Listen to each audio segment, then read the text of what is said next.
Evet, hepinize iyi akşamlar. Eğer daha önce fırsat olmadıysa çalışmak için, hoş geldiniz demek için. Çakın dediği gibi epeydir Türkiye'de yollarda topluyoruz, yürüyoruz, bir şeyler Rabbin izniyle yapmaya çalışıyoruz. Hamdolsun, gerçekten bu birkaç yıl içinde Rabbin işleyişini görüyoruz. Daha da neleri göreceğiz, hep beraber buna tanık olacağız. Dediğim gibi birkaç kitabım var.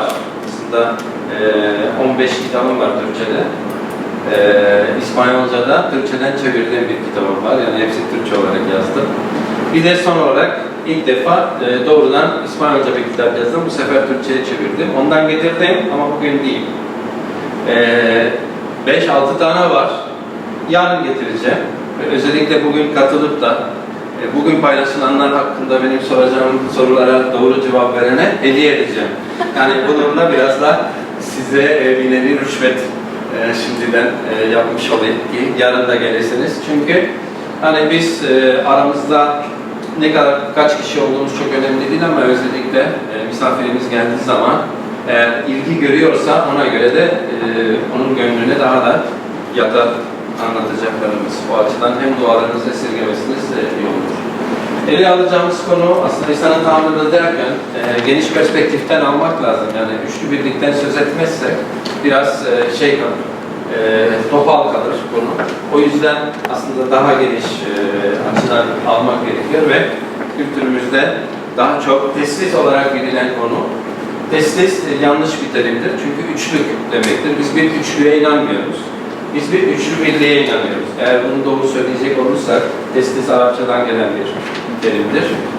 Arapçasıyla tevhid birlik demek, teslis üçlük demek. Yani birlikte üçlük, tevhidde teslis. Aslında tevhid kelimesi İbranicesiyle aynıdır. Dinle ey İsrail, Rab Tanrı, tek bir Tanrı'dır. Tek bir Tanrı'dır derken tek kelimesi tavhiddir ve aynı Arapçadaki terimle bölünmez tek bir parça anlamına geliyor. Şimdi bugün konuyu ele alacağımız açı daha çok teolojik açıdan da ele alacağız ama aynı zamanda teoloji ne demek? Teoloji Rabbimizi daha iyi bilmek, tanımak. Onunla daha sağlam, daha sağlıklı bir ilişki kurmak demek. Dolayısıyla ben bunları sizlerle paylaşırken sadece teoride kalmak istemiyorum. Özellikle üçlü birlik dediğimizde baba, oğul ve kutsal ruhla ilişkimizi nasıl kuruyoruz ve nasıl daha da güçlendirebiliyoruz, nasıl daha da bereketli bir hale getirebiliyoruz. Bu konularda daha çok odaklanmamızı istiyorum. Ama burada hazırladığım slide gösterisi eski bir slide gösterisinden uyarlayarak hazırladım. 70 küsur tane slide var. Ben bugün Artemia söyledim. Her slide yarım saattir filandır. Yani yarın geri dönmenize gerek yoktur. Yarına kadar buradayız. Biraz çabuk geçeceğiz üzerinden. Ama konu gerçekten çok geniştir. Üçlü birliği anlatmak sadece değil veya tanımlamak anlamında değil, hedef değil bu slide gösterisi. Daha çok demin Çakın dediği gibi nasıl savunabiliriz ve özellikle bize ulaşan saldırılara nasıl cevap verebiliriz. Ancak bu daha çok yarınki konu olacak. Yani gelecek misafirlere doğru anlatmak için örneğin İslam kelam açısından yani kelamcıların Allah'ın özellikle sıfatlarını irdelerken vardıkları bazı sonuçlar kendileri farkında olmadan üçlü birliği tanımlıyor.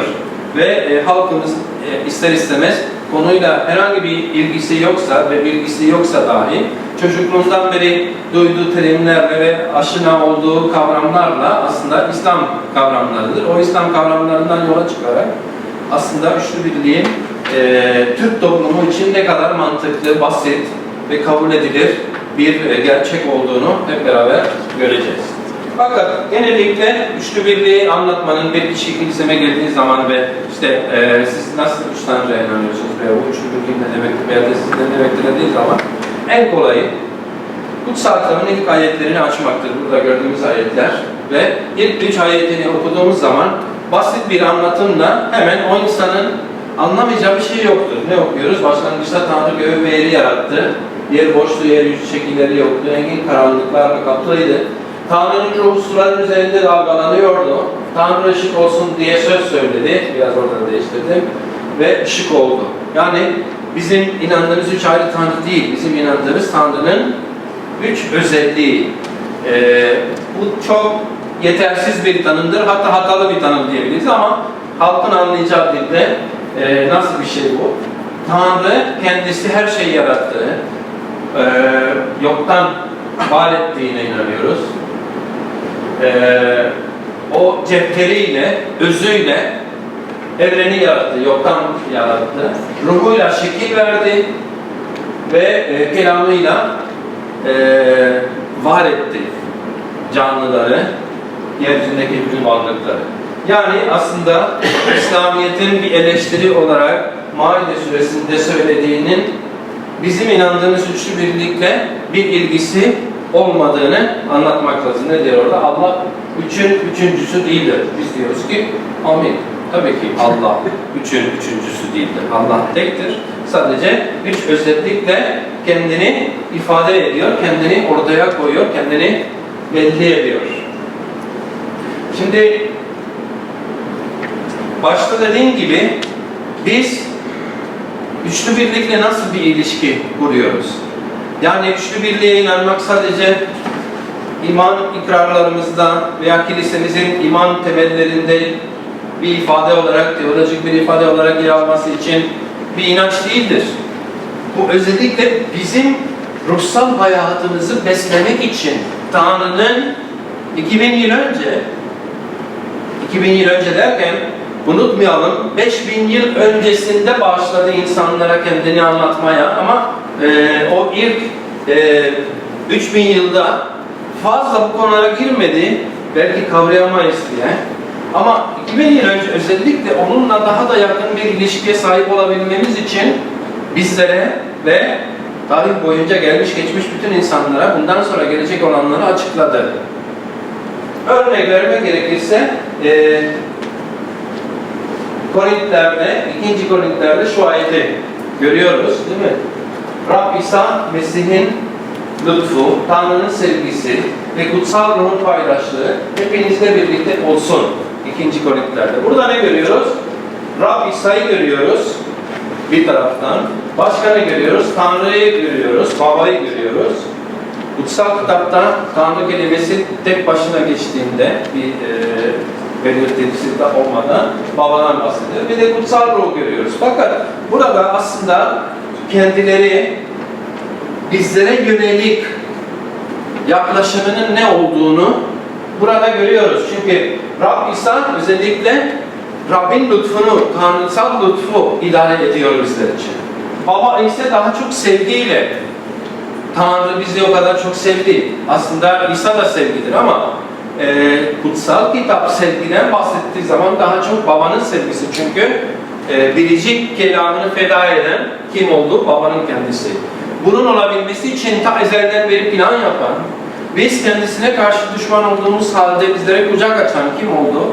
Aslında genellikle uzaklarda olan, korkutucu olan, yani bir yanlış yapsa bizi çarpacak olacağını söyleyen babadır. Aynı zamanda kutsal ruh paydaşlı. Şimdi bu üç kelime çok önemli çünkü bakınız. Birincisi, dersten başlayalım. Kutsal ruh paydaşlık istiyor. Türkçesiyle söyleyecek olursak temas istiyor. Tanrı bize temas etmek istiyor. Tanrı bizim onunla temas kurmamızı istiyor. Bu temas fiziksel değil, ruhsaldır ama fiziksel temasdan çok daha da güçlü, etkili ve kalıcıdır. Buradaki paydaşlık kelimesi sadece bir de şeyler paylaşmak anlamında değil, birliği, beraberliği anlamında da kullanılıyor. Yani Tanrı bizi kucaklamak istiyor. Tanrı'nın kucaklaması kutsal ruh aracılığıyla bizlere ulaşıyor. Kutsal ruh onun için baptiz oluyoruz, onun için içimize giriyor, onun için biz içimizdeki bir ateş gibidir. Bütün bunlar Tanrı'nın bizimle temas kurduğu yüce varlığı ile düşünsenize koskoca yani evreni bir türlü kapsayamayan, hapsedemediği koskoca Tanrı bizim içimize giriyor. Bu temas gerçekten insanı içten içe değiştirmeyecekse, başka bir insana çevirmeyecekse, dönüştürmeyecekse kim yapabilir? Temas istiyorlar. Mesih İsa bedende gelen Tanrı'nın oğlu ne istiyor? Lütuf istiyor. Karşılık aramıyor. Senden benden bir karşılık aramıyor.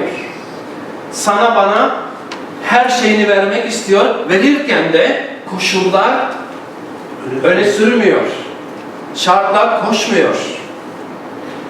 Sen başarmazsan elinden alırım demiyor. Bakayım sen cennetli kabul edecek misin, ona göre de ben haçta öleyim demiyor. Haçta öldükten sonra ve seni kabul ettikten sonra acaba benim yollarımda başarılı olur musun diye bir koşul koşmadan ona göre ben seni ayağa kaldırayım demiyor. Lütuftur. Ve baba sevgidir, açıkladık. Ben üçlü birliği bu şekilde anlamamızı istiyorum ama tabii ki mantıken, aklınca kafamızı karıştıran konular vardır, onlara geleceğiz. Kaçınılmaz olarak bunlardan da şey yapamayız, kurtulamayız. Şimdi